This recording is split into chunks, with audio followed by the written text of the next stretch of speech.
Coaching or mentoring? I get this question a lot because of all the coaches that come to supervision and working with clients who are very appreciative of being given some advice, some guidance, some information, knowing and learning how it's done from perhaps someone who's been there and done that. So coaches often work in their industry that they have professional experience in. And I think it's very tempting when you're sitting on some supposed answers to maybe put them on the table. So I see this hybrid working out quite well for clients and also for coaches. But I also see a lot of coaches who want to stay away from inserting mentoring or consulting or teaching elements into their work, mainly because coaching schools and training programs teach you not to do that. Right? And I get it. It makes a lot of sense because when we don't do that, when we hold space, when we facilitate a journey of helping the client get to their own answers, they own the answers.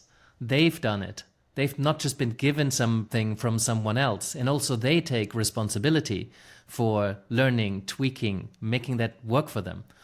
Right? So still, it can be a huge accelerator when a coach puts some knowledge on the table.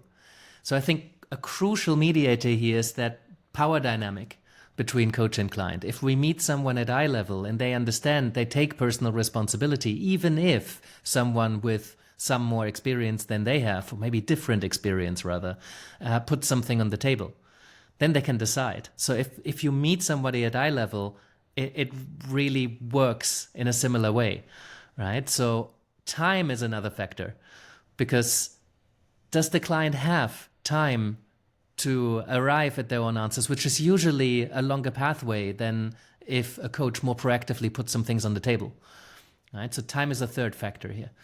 And then the agreement, what is the client actually coming in for? Do they want to work with someone who proactively shares ideas and experience? Maybe they've approached a coach because of their industry experience. So they might be very disappointed if that is not something that they're willing to give, right? So that contracting conversation in the beginning is super important.